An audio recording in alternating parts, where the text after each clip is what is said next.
we will be discussing another example of overloading, and today we will be overloading prefix and postfix operations or operators.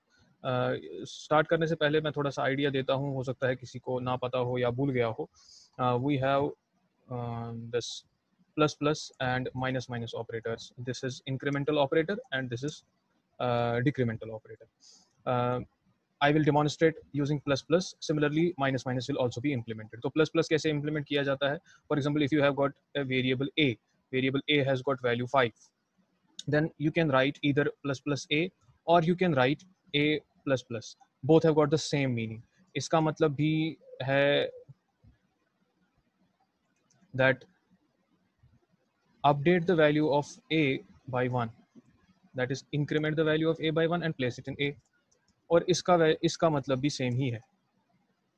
A is equal to A plus 1. Clear? लेकिन यहाँ आप देख सकते हैं, if I write for example, अगर मैं कहीं पे लिखता हूँ A plus B, then this operator plus has got two operands, A and B. Because of that I conclude that this plus is the binary operator. जबकि यहाँ पे ये जो प्लस प्लस ऑपरेटर है, इसमें कितने ऑपरेंड है? इसमें एक ही ऑपरेंड है. That's why we call it unary operator. So this plus plus, चाहे इसको ऐसे लिखें या ऐसे लिखें. Similarly, this minus minus, both are unary operators because we pass only one operand. They get operated on only one operand. ये सबको पता है. तो डिस्कस कर रहे थे हम प्लस प्लस. तो प्लस प्लस में अगर आप प्लस प्लस ए लिखें या ए प्लस प्लस लिखें, तो ये इसके लिखने का मतलब पहले प्लस प्लस लिखने का मतलब क्या होता है? This is prefix operator. अब इंक्रीमेंटल है तो लिखेंगे प्री इंक्रीमेंटल ऑपरेटर और प्रीफिक्स इंक्रीमेंटल ऑपरेटर. और ये पोस्ट फिक्स है, सॉरी पोस्ट फिक्स ऑपरेटर. ये है मेरा पोस्ट फिक्स ऑपरेटर. अगर बाद में ऑपरेटर आ रहा है पोस्ट फिक्स, अगर पहले ही ऑपरेटर आ रहा है देन प्रीफिक्स. लेकिन अगर इसको मैं एक लाइन में लिख दूं, that is in that single line we are only incrementing the value of a and nothing else, तब आप प्लस प्लस ए लिखो या ए प्लस प्लस लिखो, उनका मीनिंग सेम है, जैसा मैंने यहाँ पे लिख दिया इन दो लाइन्स में. तो अगर मैं सिर्फ इतना लिख रहा हूँ then prefix is equal to postfix, there is no difference.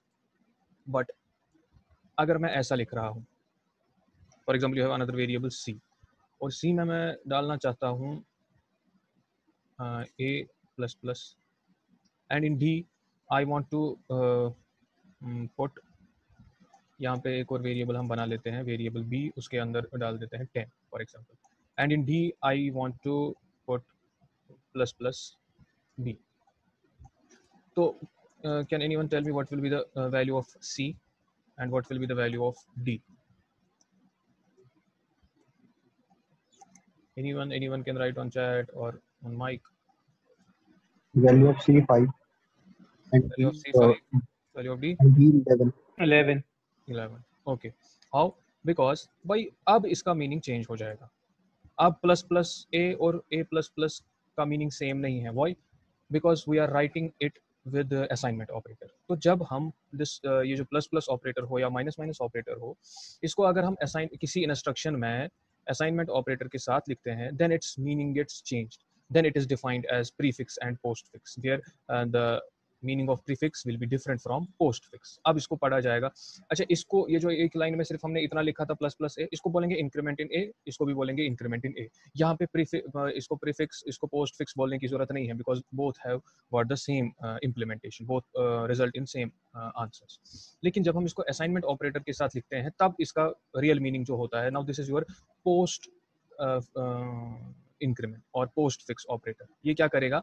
इसका मतलब होता है it is decoded as by in the first step आप सी के अंदर डाल दो जो ए का वैल्यू है, clear, and in the second step then you increment the value of A, clear, that is A is equal to A plus 1. इस तरीके से होगा.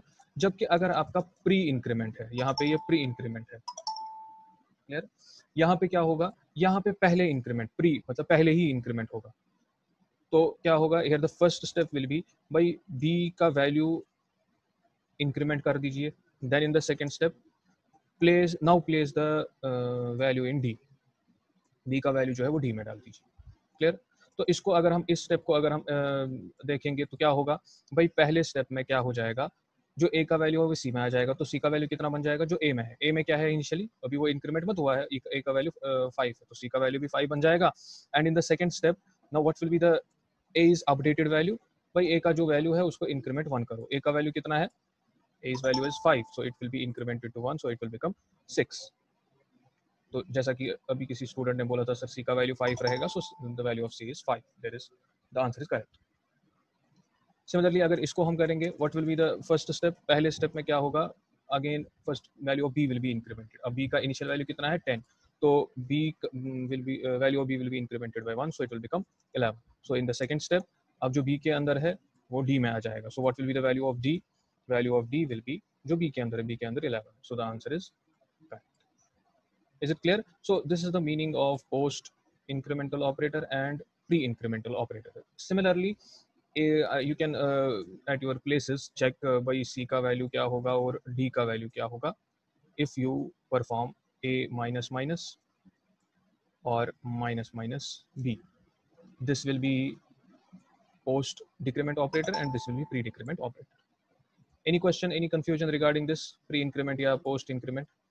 सबको समझ आ गया, किसी को इसमें कंफ्यूजन तो नहीं है? दिस इज बेसिक, आपने पिछले सेमेस्टर में भी पढ़ा होगा, but I am repeating this ताकि किसी को कंफ्यूजन ना हो जाए, because in today's example we will be overloading this prefix and postfix operators, unary operators.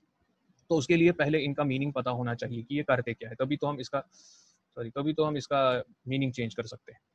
तो अब हमें करना क्या है, व्हाट इज टुडेज प्रॉब्लम, भाई हम सीधे ही इस प्लस प्लस ऑपरेटर को क्या देते हैं, we give a variable, now that variable can be integer, float या डबल, मतलब नंबर होगा, सिंपल नंबर। लेकिन अब मैं देना चाहता हूँ कोई object, for example I have created object obj1 और मैं इसके आगे प्लस प्लस लिखूंगा। इसकी वजह से जो इसके कुछ डेटा मेंबर्स होंगे या सबके सब डेटा मेंबर्स होंगे, वो उनका वैल्यू ऑटोमेटिकली इंक्रीमेंट होना चाहिए बाई 1। फॉर एग्जांपल आपका ये जो obj1 है, आप मान लीजिए इसके अंदर आपका है, for example it has got name, salary and for example ID. और आप क्या करना चाहते हैं, आपका इंप्लीमेंटेशन ऐसा होना चाहिए, when you write obj1 plus plus its ID should be increment, या चलो इसकी सैलरी मान लेते हैं, its salary should increment by 1 only.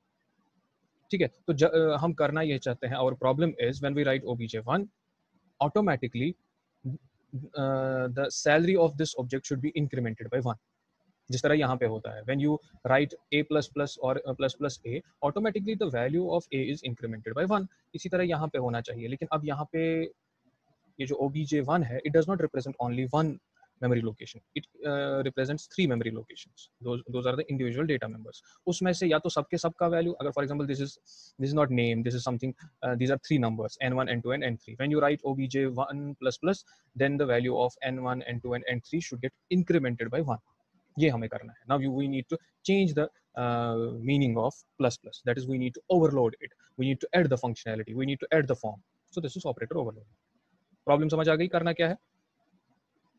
Any question, any confusion regarding what this preorder और prefix and postfix overloading is? जब तक problem समझ नहीं आएगी तब तक फिर सोल्यूशन का कोई मतलब बनता नहीं।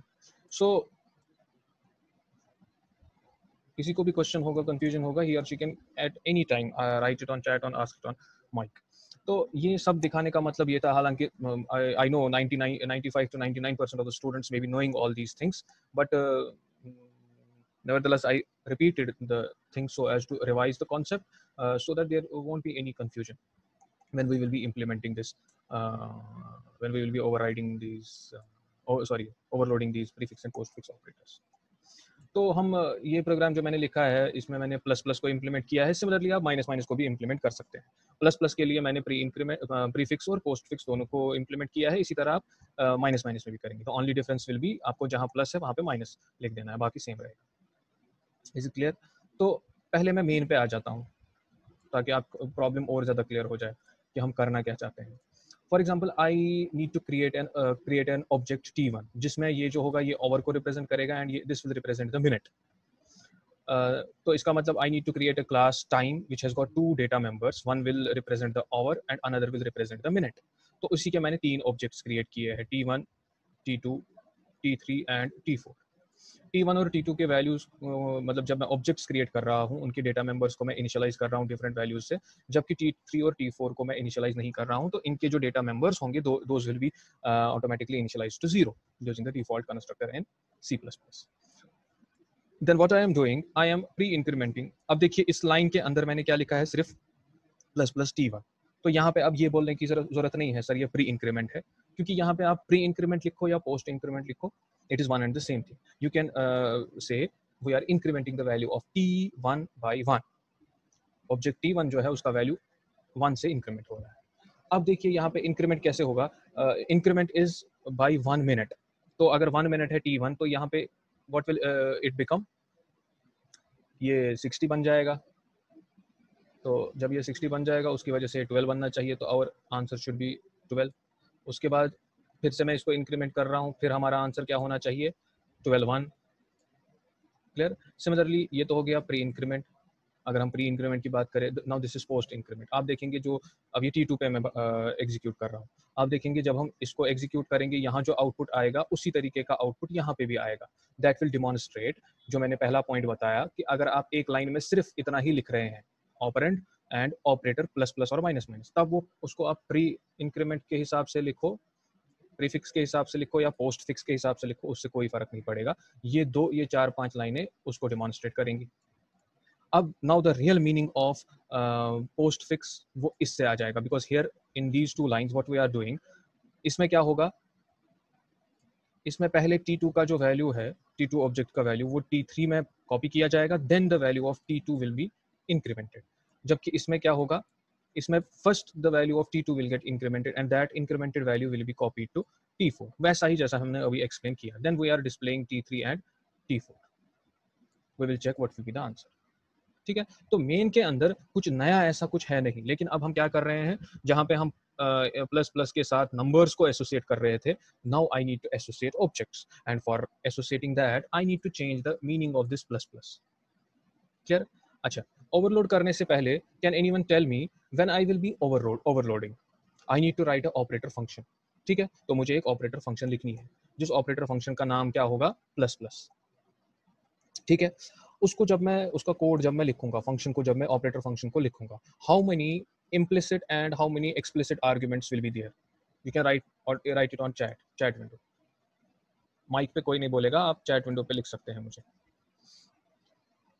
I will repeat the question अगर किसी को समझ नहीं आया होगा. भाई अगर मैं इस प्लस प्लस ऑपरेटर को ओवरलोड करना है, मुझे एक ऑपरेटर फंक्शन लिखनी है. उस ऑपरेटर फंक्शन को जब मैं लिखूंगा उसमें कितने implicit arguments होंगे और कितने एक्सप्लिसिट आर्ग्यूमेंट्स. एक्सप्लिसिट आर्ग्यूमेंट का मतलब जो ब्रैकेट के अंदर होगा, इम्प्लिसिट वो ऑटोमेटिकली चला जाता है, वो लिखने की जरूरत नहीं. That's fine. तो द आंसर इज, भाई जब हम इसको ओवरलोड करेंगे, इसमें इम्प्लिसिट तो हमेशा होता ही होता है, वो एक होगा और वो हमेशा एक ही रहेगा, चाहे आपके ऑपरेंड्स कितने भी हो.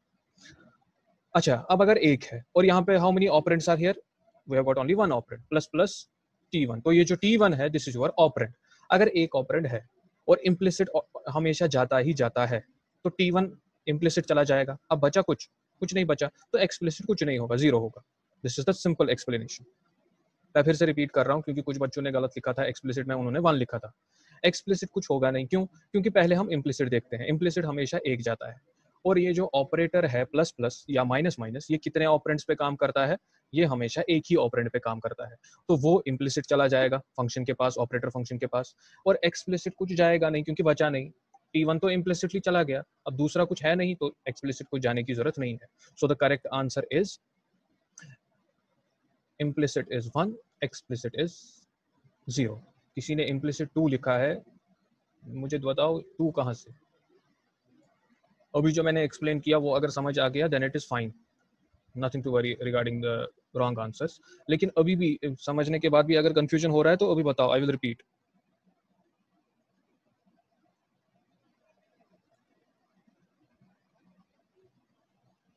समझ आ गया? Any confusion? जिसको समझ नहीं आ रहा है वो बता सकता है, या तो माइक पे रिपीट करने को या तो चैट विंडो पे. तो मैं फिर से यहाँ बता रहा, वाया फ्रेंड फंक्शन। पहले तो आप मेंबर फंक्शन के हिसाब से बता दो, मैंने मेंबर फंक्शन बनाया है। हाँ, दिस इज गुड क्वेश्चन। देखो इसने पूछा कि सर ये आप फ्रेंड फंक्शन बता रहे हैं कि मेंबर फंक्शन। अब अगर फ्रेंड फंक्शन होगा वो तो ग्लोबल फंक्शन भी हो सकता है, वो तो उस क्लास का होता नहीं है, तब तो चेंज हो जाएगा, तब तो इम्प्लिसिट होगा ही नहीं।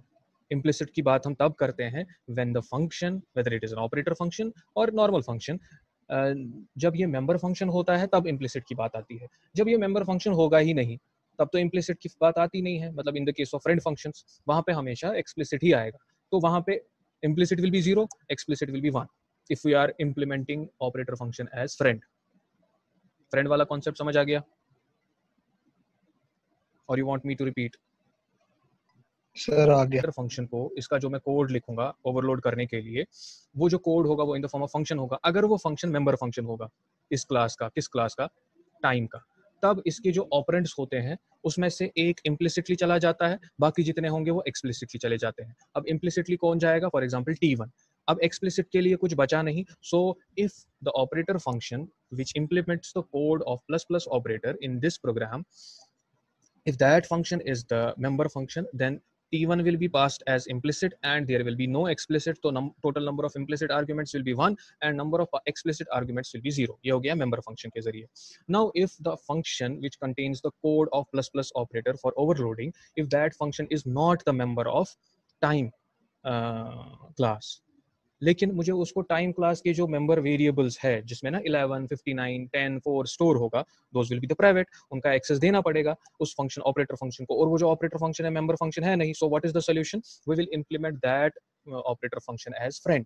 और जब हम फ्रेंड करेंगे इंप्लीमेंट, अब वो मेंबर फंक्शन है नहीं, इसका मतलब यहाँ पे इम्प्लिसिट का कोई कॉन्सेप्ट आता ही नहीं है। Implicit concept is there when we are implementing the function as member function. लेकिन अब ये फ्रेंड फंक्शन जो है वो मेंबर फंक्शन है नहीं, वो तो वो उसको मैं ग्लोबल फंक्शन बना लेता हूँ या किसी दूसरे का क्लास का फंक्शन बना लेता हूँ, वो इस क्लास का मेंबर फंक्शन है नहीं, तो इम्प्लिसिट आर्ग्यूमेंट का कॉन्सेप्ट आता ही नहीं है। अब बचते हैं सिर्फ, मेरे पास सिर्फ ऑप्शन बचता है एक्सप्लिसिट आर्ग्यूमेंट का। अब जब एक ही एक्सप्लिसिट आर्ग्यूमेंट है और यहाँ पे कितने आर्ग्यूमेंट्स होंगे? ज्यादा से ज्यादा एक ही। So the number of explicit arguments if I am implementing plus plus operator function as friend, then the number of explicit arguments will be 1 and number of implicit arguments will be 0. Clear? जब code को explain करेंगे तब मैं फिर से बता दूंगा। हाँ, someone has raised hand, किसी को क्वेश्चन है? No sir, so that was my mistake. Okay, तो ये मेरी प्रॉब्लम है जो मेन में मैंने समझा दिया। मैं T1 T2 को बना दिया है मैंने, उनको पहले मैं दिखा रहा हूँ। प्री इंक्रीमेंट करो या पोस्ट इंक्रीमेंट करो एक एक लाइन में, तो उससे कोई फर्क नहीं पड़ने वाला, लेकिन फर्क तब पड़ेगा जब आप असाइनमेंट ऑपरेटर के साथ उसका वैल्यू देंगे, जो हमने अभी एक्सप्लेन किया यूजिंग सिंपल वेरिएबल्स। अब इनका वैल्यू प्लस प्लस का मीनिंग चेंज करने के लिए I need to write the operator function. तो अब मैं आ जाता हूँ क्लास पे। अब ये जो क्लास है मेरा time class, it has got two private member variables, one is hour, another is minute. अब आवर सबको पता ही है 0 to 23 होता है, और मिनट जो होता है वो 0 to 59 होता है। जो ही 60 हो जाएगा ये 0 बन जाएगा, 0 बनेगा। हालांकि जो मैंने कोड लिखा है उसमें मैंने इस पे असर नहीं दिया है भाई, अगर इसका 23 से ज्यादा भी चला गया तो उसका कोड मैंने नहीं लिखा है, लेकिन मिनट्स के लिए मैंने लिख दिया है। You can further enhance the code, आपको अभी समझ आ जाएगा। So then we have got this, what is this? This is this constructor or default constructor, because we are not passing any arguments. Using this, the individual variables that is hour and minute will be initialized to 0. तो जो मैंने T3 और T4 बनाया है, ये T3 और T4, I am not passing any argument, तो इन दोनों के केस में बाइंडिंग की जाएगी किस कंस्ट्रक्टर के साथ? इस कंस्ट्रक्टर के साथ। The call will be given to this constructor where we are not passing any arguments. तो इनके दोनों के hour और minutes जो होंगे individual, those will be initialized to 0. लेकिन जब मैं T1 और T2 बना रहा हूँ मेन के अंदर, यहाँ पे I am passing the value different values. So for that parameterized constructor होना चाहिए, और वो parameterized constructor ये है। क्लियर? तो इसमें हम दो पैरामीटर्स को पास कर रहे हैं। सो आवर जो होगा वो h से इनिशियलाइज होगा, मिनट जो होगा वो इस m में जो आएगा वैल्यू उससे इनिशियलाइज होगा। So for T1 the values will be different, for T2 values में भी डिफरेंट। तो T1 T2 जब हम उन ऑब्जेक्ट्स को क्रिएट कर रहे हैं, तब उस केस में this constructor will be called and variables will be initialise. ये एक सिंपल फंक्शन है जिसकी वजह से मैं जो इंडिविजुअल वेरिएबल्स है किसी भी ऑब्जेक्ट के, hour and minute, those get executed. तो उसके बाद अब यहाँ पे आ जाते हैं। हियर इन दिस फंक्शन, यहाँ से लेके यहाँ तक आई एम इम्प्लीमेंटिंग प्रीफिक्स। ठीक है, अब सबसे पहले कितने आर्ग्यूमेंट होंगे एक्सप्लिसिट? आप देख सकते हैं इसको मैंने, ये जो फंक्शन है इसको मैंने क्लास के अंदर ही लिखा है। इट रिटर्न्स टाइम, टाइम लिखने का मतलब it returns the object of class time. ठीक है। और ये क्या करेगा, अच्छा इसमें जो एक्सप्लिसिट आर्गुमेंट होगा वो कुछ भी नहीं होगा, इम्प्लिसिट होगा। तो जिस भी ऑब्जेक्ट के ऊपर मैं इंक्रीमेंट ऑपरेटर यूज करना चाहता हूँ वो इम्प्लिसिटली इसके पास आ जाएगा। उसी ऑब्जेक्ट का के जो मिनट्स होंगे दोज विल बी इंक्रीमेंटेड। अब यहाँ प्लस प्लस मिनट्स लिखो या मिनट्स प्लस प्लस लिखो, उससे भी कोई फर्क नहीं पड़ेगा। उसके बाद देन आई एम चेकिंग कि भाई अगर इंक्रीमेंट करने के बाद मिनट्स अगर ग्रेटर और इक्वल टू 60 हुआ तब क्या होगा, ओवर में इंक्रीमेंट होगा और मिनट्स जो होगा वो जीरो बन जाएगा। अब मिनट्स को जीरो कैसे बना लेंगे हम, 60 बना होगा उसमें माइनस 60 करेंगे, 60 minus 60 is zero, so minutes will become zero. So and I will return what will I return? This is an here I am again creating an object और जिसका ओवर जो होगा वो वही होगा और मिनट जो होगा वो कुछ डिफरेंट होगा, जो ना इंक्रीमेंटेड वैल्यू होगा। ये वाला पॉइंट समझ आ गया व्हाट आई एम डूइंग। यहाँ पे जब मैंने इस मिनट को इंक्रीमेंट किया, ओवर को इंक्रीमेंट किया, तो जो आर्ग्यूमेंट इम्प्लिसिटली यहाँ पे आ चुका था वो इंक्रीमेंट हुआ। चलो इसको मैं 5 मिनट के लिए पहले मेन से समझा देता हूँ, या तो आप पहले इसको समझ लो। 5 मिनट के लिए ये जो मैंने अभी हाईलाइट किया इसको भूल जाओ, here you are just returning nothing, ठीक है 5 मिनट के लिए। So I am writing return, बस सेमीकोलन, कुछ भी रिटर्न करने की जरूरत नहीं, तो हो गया।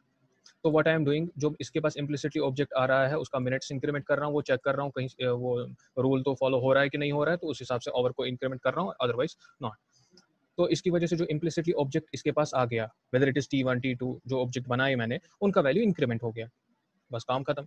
Similarly you can implement post fix. अब चाहे प्री इंक्रीमेंट हो या पोस्ट इंक्रीमेंट हो, what will be the number of this, ये जो यहाँ पे मैं पोस्ट फिक्स फंक्शन लिख रहा हूँ, इसमें भी ये भी मेंबर फंक्शन है।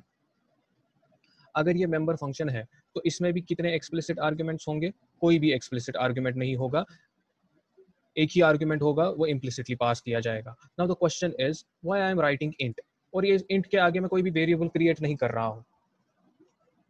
Why?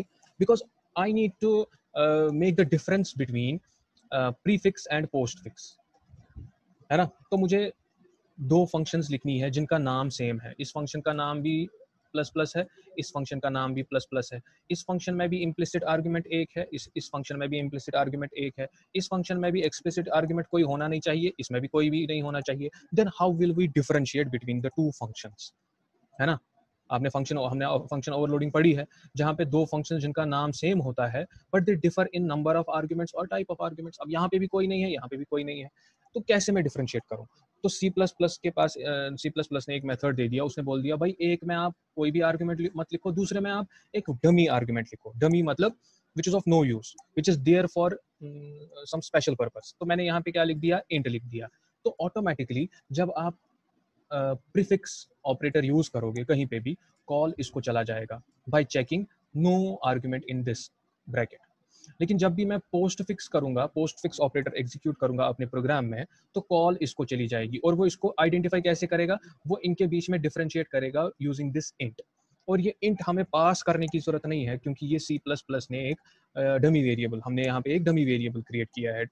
and how to create a dummy variable, just writing int and not creating any variable। मुझे यहाँ लिखना चाहिए था ना int a और x और y वेरिएबल क्रिएट कर, लेकिन मैंने वेरिएबल क्रिएट नहीं किया, मैंने सिर्फ int लिखा। तो ये क्या इससे क्या बनता है, ये एक डमी आर्ग्यूमेंट बनता है। क्यों हम क्रिएट करते हैं dummy argument? In order to differentiate between these two functions, because इन दोनों फंक्शंस का number of arguments and type of arguments are same, हम इनको डिफरेंशिएट कर ही नहीं सकते, but we have to differentiate. तो कैसे करते हैं हम, वी राइट डमी आर्ग्यूमेंट। तो ऑटोमेटिकली जब पोस्ट फिक्स होगा, postfix is binded always to this function. और ये दो फंक्शंस आपस में कैसे डिफरेंशिएट की जाती है, कंपाइलर कैसे डिफरेंशिएट करता है इनको, दिस डमी आर्गुमेंट की वजह से। So this is the reason why we write int. इस इंट का और कोई मकसद नहीं है और कोई यूज नहीं है, it is just to differentiate between these two similar functions. अगर मैंने यहाँ अगर कानूनी तौर पे देखे तो यहाँ पे भी मुझे कुछ नहीं लिखना था, then there is no difference between these two. So there are two functions with same name, same number of argument, same type of argument. So compiler error दे देगा, वो बोलेगा भाई ये तो आपने सेम दो बार लिख दिया, देयर इज रिडंडेंसी, तो ये प्रोग्राम को एग्जीक्यूट नहीं होने देगा।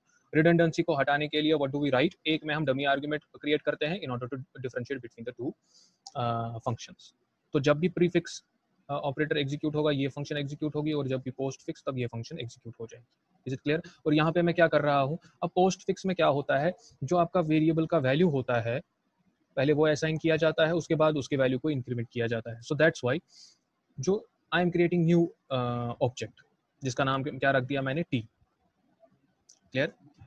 और उसमें मैं क्या कर रहा हूँ, उसमें मैं इनिशियलाइज कर रहा हूँ उन्हीं वैल्यूज से जो वैल्यूज मेरे इस ऑपरेटर फंक्शन के पास ऑब्जेक्ट आ चुका है इम्प्लिसिटली. उस ऑब्जेक्ट का जो ओवर का जो आवर्स है और मिनट्स है वही मैं इस नए ऑब्जेक्ट में पास कर रहा हूँ और ये क्रिएट हो रहा है. So it is the copy of your object that is being implicitly passed to this function.